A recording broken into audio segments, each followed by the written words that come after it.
Travis Lulay from Almsville, Oregon. All-star in the Canadian Football League, of course, MVP, Grey Cup champion, came to the CFL in 2009 and retired after the 2018 season. Grey Cup MVP as well. He joins us today. There he is. Hey, Travis, how are you, my friend? Good morning. How are you gentlemen in Regina today? We're safe. I assume same goes for the Lulay bunch? We're safe. We're healthy. Yes, we're fortunate at the moment. Okay, good. Well, that's the good news. The bad news, I can tell you, Travis, my heart sunk when I saw last week that you were leaving the BC Lions to go home. Would you mind talking about the reasons that went into that decision? Yeah, you bet. It's one of those things, and bittersweet is the word I've used because that's true. I mean, we're excited about the next chapter of life, and my wife and I are both from here. Both the kids' sets of grandparents live here. I've got a brother and sister-in-law, and they're 4 kids. So my girl's first cousins, lots of extended family, and a family business opportunity that, frankly, I had kind of planned to go into years ago. I got my university degree in finance. My dad's been a financial services provider for 35 years here in Oregon locally. But I jumped on that football train and rode it for the next 14 years. So I just think after I retired, as we settled down and kind of really discerned what we wanted to do and what we wanted our life to look like, the family pull was too strong. And so here we are back in Oregon. Obviously, loved my time in Vancouver. It was, hard to relocate. I don't want to say left because I feel like I'll always have connections there and make a point to be involved. And just as we're doing now, I mean, technology has allowed us to stay connected in a lot of ways. So that's comforting to me. But yeah, ultimately that's what it was. It was about being around family and raising kids around the rest of their family. Well, you know what? Obviously, you're a guy that's very grateful. You realize how fortunate you are to have something else besides football. Because I deal with a lot of guys that are in your position that they may never get over leaving football. And it seems like, as I look at your smile on your face, you're happy with your decision. Well, I am, but I can say that football is a strong drug, man. It pulls you in, and I just have made so many good relationships in and around football. It's more than the game and competing and all that. It's just you meet the people within, and you get connected, and obviously for a lot of players, especially someone like myself who's been around, for over a decade in the Canadian Football League, but 14 years professionally, that's where a lot of your network, your natural network is, and it obviously provides a pathway to a next career if it's connected to football in some way. So in a lot of ways, this is kind of a leap of faith by me, stepping outside of a formal role in football. But I obviously put a lot of trust and know the character of the people that I'm going to work with, and my father and my brother, so I can rest a little bit of anxiety there. But no, I think football will always be a part of me, even if it's not part of my everyday role. Well, you know what? The CFL can always use strong advocates, whether it's in this country or in America, and you would certainly qualify for that. So I think this will work out just fine. And by the way, one of our viewers in Toronto is watching, Chris Cooper. He says, I met Travis at Grey Cup last year. Surprised when he told me he nearly became a rider last season. There's a story there? Well, I think we chatted about it, right? I think the idea was just that, I spoke to Craig Dickinson last year as I was retiring, before I had formally retired, and would have had an opportunity to pursue if that's where my heart was taking me. So, that's where I kind of said that, chatted casually with some Rider fans, for one, just to say, listen, I let my walls down a little bit. I'm a CFL guy. Shoot, I was almost a Rider once.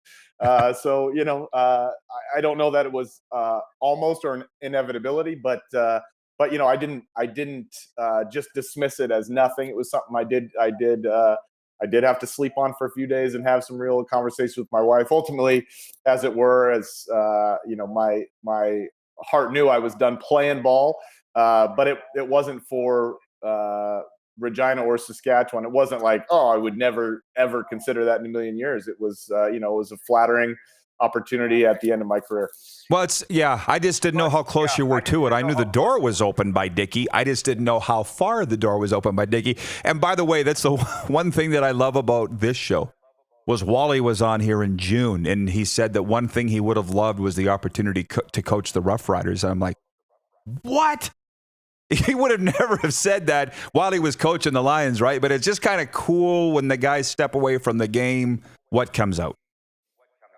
Well, listen, I like, and you guys know this. One of the things I love most about the CFL, and really grew to appreciate more and more as time went on, is really the interconnectedness of the league. It's an intimate league, right? And so, I mean, just being an opponent, playing against Saskatchewan for all those years, and having some big games there, and coming of age moments personally.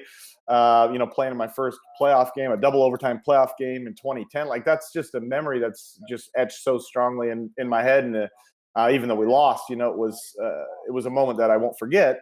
After it's all said and done, you're not competing against them. You feel like you lived that moment with fans in a different city too, right? So I just think that's a part of it. Is even though I was wearing different colors, I mean, Riders people are CFL people, so they're my people, right? So that's just one of the beauties of the CFL, and especially at Grey Cup talking. I was an Argos fan, mentioned that I said something about Saskatchewan. Well, like, you guys know this. That's Grey Cup, and that's what it's all about. Is all the fans of the league coming together in a really cool slice of Canadiana.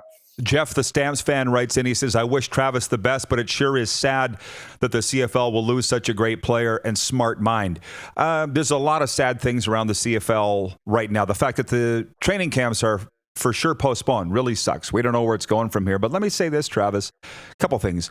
Angus Reid poll came out last week that said BC people would how did they word it? BC people would be more upset if the CFL season was lost versus the NFL, that the CFL still reigns in BC. And if you watch social media and read that, you wouldn't believe that was the case, or you think it's all NFL down there. And I remember when you were playing at the peak of your years, there was those bus stations downtown Vancouver with your name on them and the Lions, no, sorry, your face on them and those Lions jersey. I'm like, wow, that looks good. I think the love for the BC Lions is understated in your province. Would I be correct in that? I mean, that's probably fair. Especially social media. I find in general, social media isn't always a great representation of what everyone feels. Because you're right. If sometimes you read social media and you get this feeling like, man, everybody out there is saying this, and then when you actually go out there and speak to everybody, you don't hear the same things, right? And so I think that was kind of confirmed to me in my year spent on the business ops side. I'm sitting in meetings with different corporations, huge corporations throughout all of Canada and North America, frankly, and to hear how much they would value an association with the club. I mean, it just speaks to the Lions brand. It's been around for a very long time. It's as one of the two most recognizable brands in all of British Columbia. So no, I think there are a lot of people that care. There are a lot of people that want to see the Lions do well, and over the last couple of years, maybe that some of the in-stadium support has waned a little bit. But we say that was always one of the challenges on the business ops side. Is there's so many people still tuned in watching games. You got 125,000 people watching any Lions game at any snapshot of a Lions game just in Vancouver and on the island alone. So you see all those eyeballs in there, and you say, if you could just capture 1 out of 10 of those people to get them back into the stadium, you'd have 30,000 people in the stadium. So, and getting back to where it was, and just watching, the TSN broadcast of G. Roy Simon breaking the record the other night, and kind of reliving that moment and having that chance to sit down and see the excitement in the building and the energy in the stadium when we were coming off of a championship season. I mean, that's not that long ago. And, I think that there's reason to believe that we can get right back to that spot. Absolutely. And I hate when people say those days will never come back. And I'm like, well, they won't with that attitude. But anyways, I'm excited about the future of the CFL, no matter what it is. Randy Chevrier wrote me last night. He said, Rod, what can we do? You remember Chevy, of course, long snapper with the Stamps. I said, we all need to do our part. It's amazing how much can be accomplished if everybody pulls their weight in this country that loves the CFL, or in America, as we mentioned, because you're going to be that guy. So how much have you started to think about what the CFL might look like when we do come out of this? Well, yeah, I think I think it almost goes without saying. It is kind of unprecedented, concerning times. So almost something you take for granted, right? When you realize that, man, we might not get football or a very truncated version of the CFL as we know it, and it's so much uncertainty at this time. I mean, talking to people, obviously, I've just recently been removed from all the internal discussions with the club, but people legitimately don't know for sure how this is going to play out, especially in the short-term future.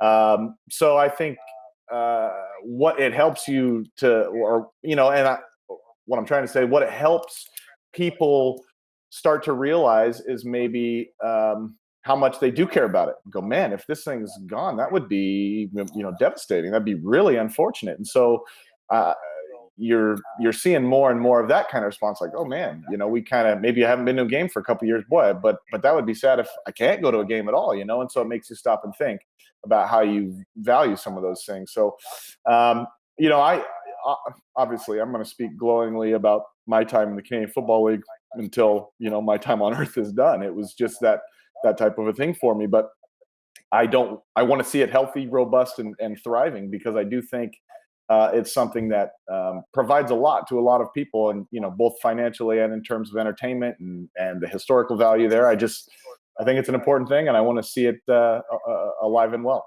Well, kind of what you're saying is you don't know what you have till it's gone, but here's your chance to save it before it's gone. As a country. Yeah, and I don't know what that looks like, from fan support, come on out, buy a ticket, watch them play, from a corporate support, find a program to attach to. I know the Lions, a lot of teams across CFL, but pride ourselves on being community builders, and doing that through a number of different community programs, and there's 2 school visits a day for the duration of the off season. We're out, it's active. It's not just people showing up and signing autographs here and there, but you're presenting messages, influential messages to young people in the community. And so that's a significant value add. And you can talk to a lot of people who are now 40s, 50s, 60s, who remember a couple Lions players coming to their school when they were kids, and whatever the topic of the time was, that making an impression on them. So that's not a small thing, and that's one of the platforms that sports and entertainment making communities better. I've lived it from both from a player's side, and then seeing it from the side of seeking out corporate sponsors. So it's really not an insignificant thing. Not at all. Well, you just nailed it.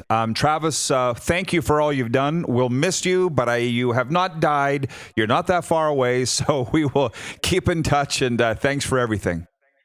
Amen. I'm around anytime, guys. Have a good one. Appreciate it. All right. Good luck. Stay safe. Cheers. Travis Lulay joining us from Oregon, where he's now in the family business. You're watching Rod Pedersen On Demand. For more of The Rod Pedersen Show, visit rodpedersen.com or follow Rod Pedersen on social media.